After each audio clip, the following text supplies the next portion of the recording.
If you've ever wanted to catch a fire, this is the episode for you. Today I've got John Lee Dumas, who is the podcast host of Entrepreneur on Fire, and he's been disrupting the podcast industry since 2012, and it honestly seems like just like yesterday.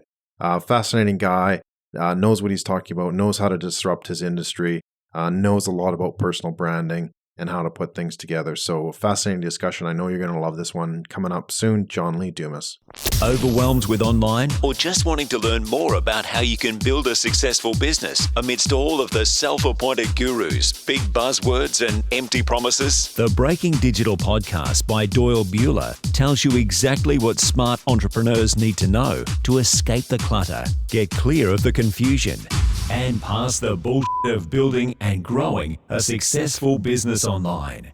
It's about digital leadership and delivering the best value for your business online to your audience. Now, here's your host and author of the book on digital leadership and online marketing, The Digital Delusion, Doyle Bueller. So today I'm with John Lee Dumas, who is the podcast host, you probably heard of his name before, of Entrepreneur on Fire. An amazing, amazing podcast. Welcome to the show, John. Doyle, I am fired up to be here. Thanks for having me. Oh, it's a thrill, honestly. So where are you at today? I'm in Puerto Rico. I've been living here since May 1st of 2016. And I will say the sun is shining and the birds are singing. Oh, fantastic. Yeah, I love the summer months. I'm all the way over here in Australia, so... but that's the beautiful thing about Puerto Rico is actually the winter months here, but It feels like summer because that's Puerto Rico. Brilliant. Yeah, no, cool. So I wanted to get into the podcasting thing. How did you disrupt podcasting? Because you came on really, really strong, what, about 2 years ago, 18 months ago? Much longer than that. It was a little over 4 years ago. 4 years, and okay. Disrupt is the right word. And I think that's a super important thing for a lot of listeners to think about when they're getting into any industry, whether it be new, old, or somewhere in between.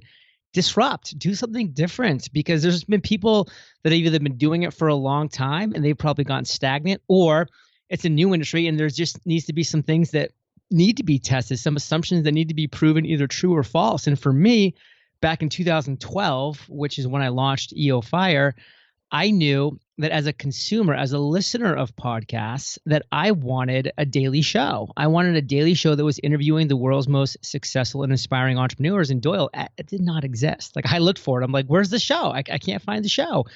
And I said, why not be that person to create what I want? And I knew that I was going to be bad. And I knew that the show was not going to be awesome day one. But I knew that if I was disruptive enough, if I was different enough, that I would be able to build up a little bit of buzz so that I would have the time to get good before the show was just dismissed. And so I did a 7-day-a-week show starting back in 2012. As you and I are talking, it seems approaching episode. Yeah. It seems just like yesterday.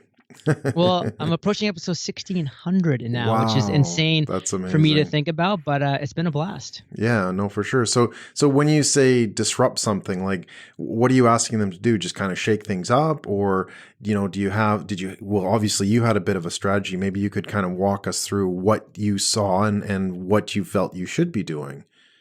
Well, challenge the assumptions that are in the industries. For me, the assumption was a weekly show was the most that you could do, because otherwise you're going to A, run out of guests, B, you're going to get burnt out as a host, C, you're going to burn out the listeners.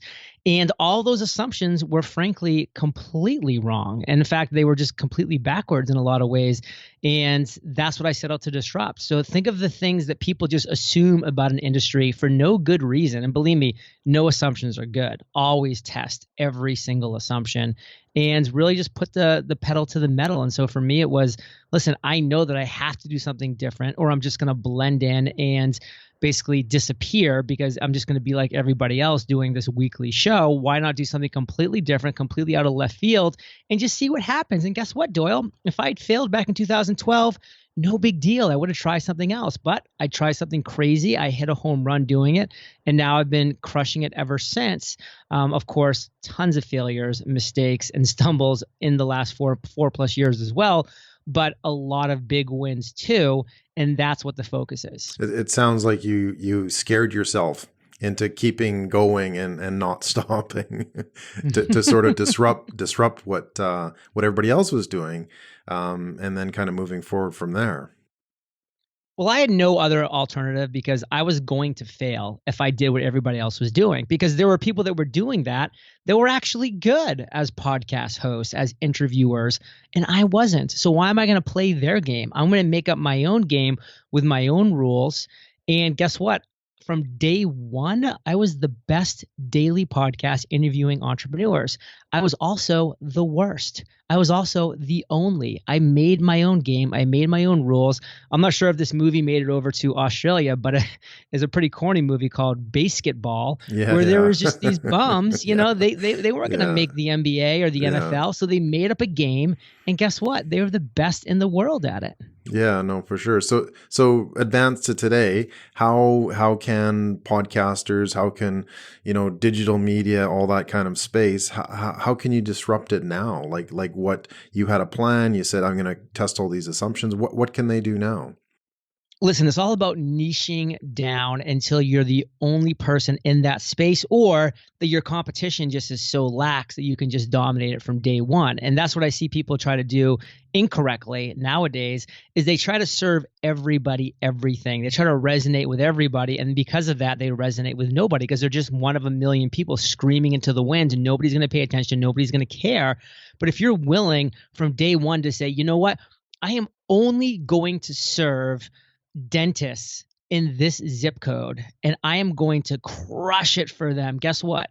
You're going to get some early traction, because dentists in that zip code are going to be like, oh, this is the person for this service that I need. And you're going to get some early clients, and you're going to be focused on crushing it for them, and you're going to crush it for them. And then maybe you add another zip code, and then maybe you add a region, and then maybe you add a country, and then maybe you add half the world. And then now maybe you just have a playbook that you can apply to chiropractors and to lawyers and to this and to that. But if you try to start out day one with that, you're going to get nowhere. But if you start day one with that niche, just serving one individual to the highest level possible, then you can expand outwards going forward. So take it step by step.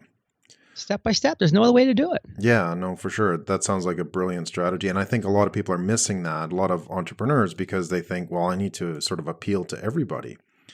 Yet missing the fact that if they do, then nobody's really listening.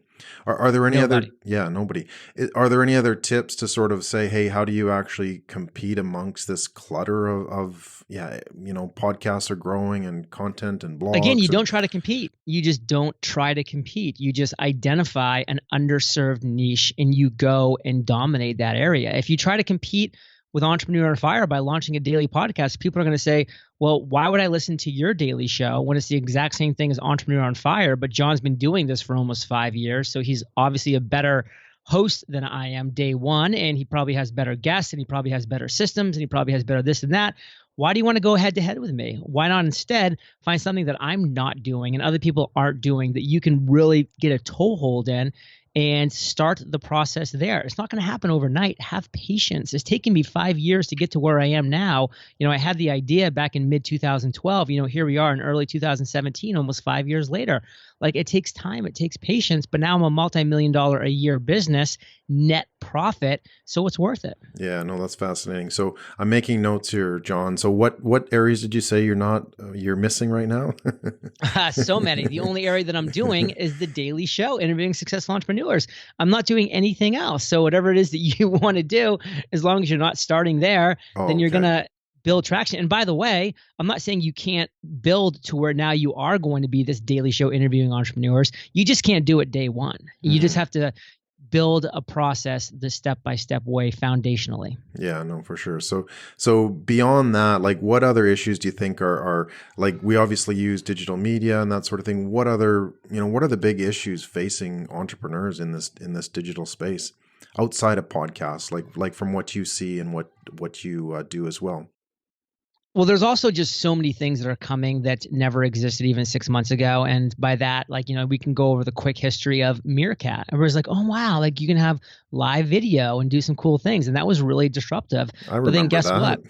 Yeah. Periscope came in and they're like, well, we're going to do the exact same thing, but we're also going to get bought by Twitter. So we're going to get the focus on that. So then Periscope was winning for a while, and then Meerkat went out of business. And then Facebook's like, well, Twitter sucks and everybody knows that. So why don't we just crush them with Facebook Live? And now it's all about Facebook Live. And so it's so much more important to be committed to the process rather than the platform. Like I've known people that have built their brands on Meerkat. That was a tough transition. I know people that have built their brands on Periscope. That was a tough transition. I know people right now that are building their brands on Facebook Live. And guess what? Like you can get your chops on these things.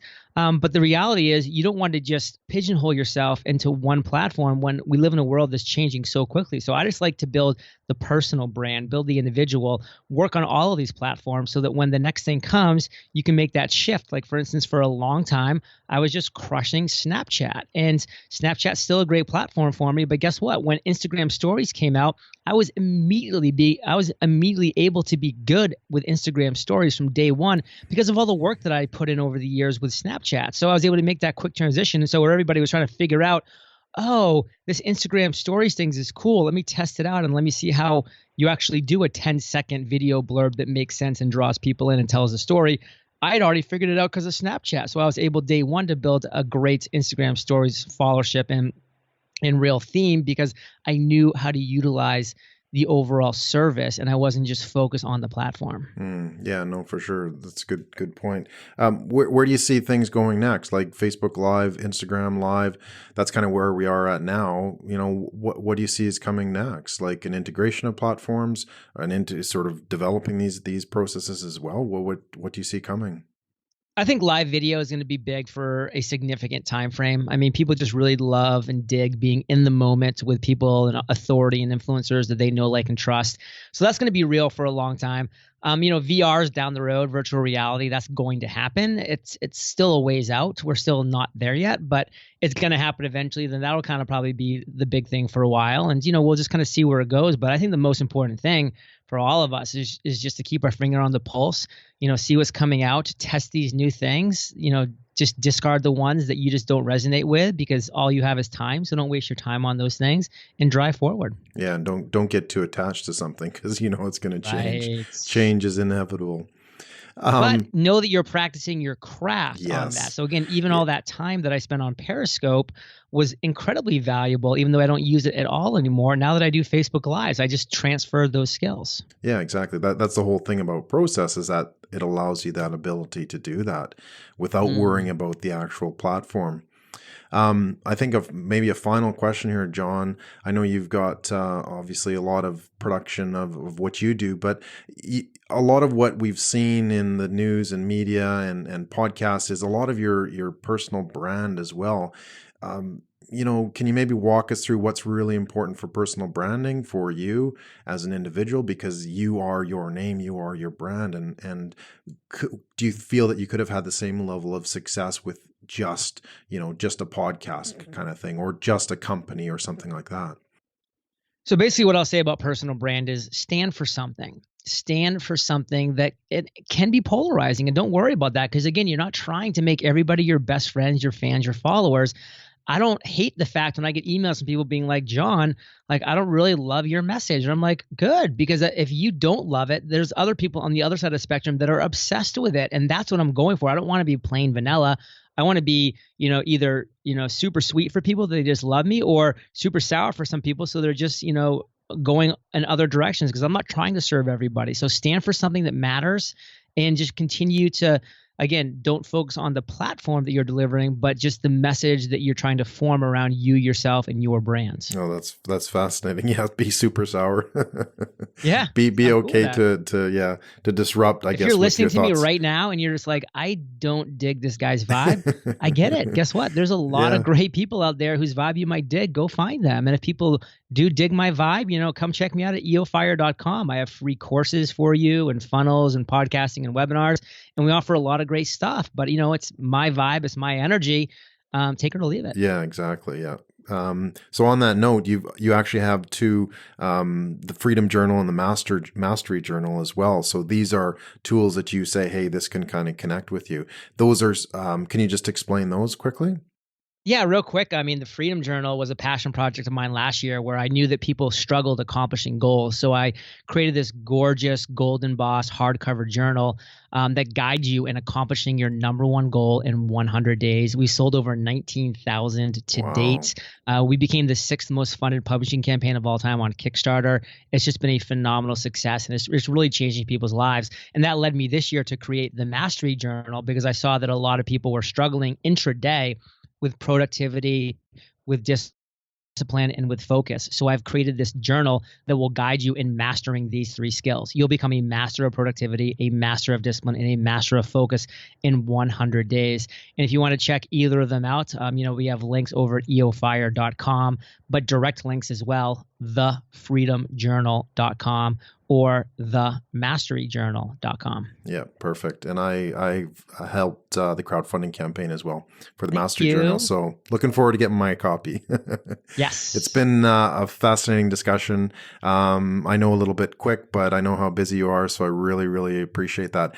The last message, how do people find you online other than Googling John Lee Dumas?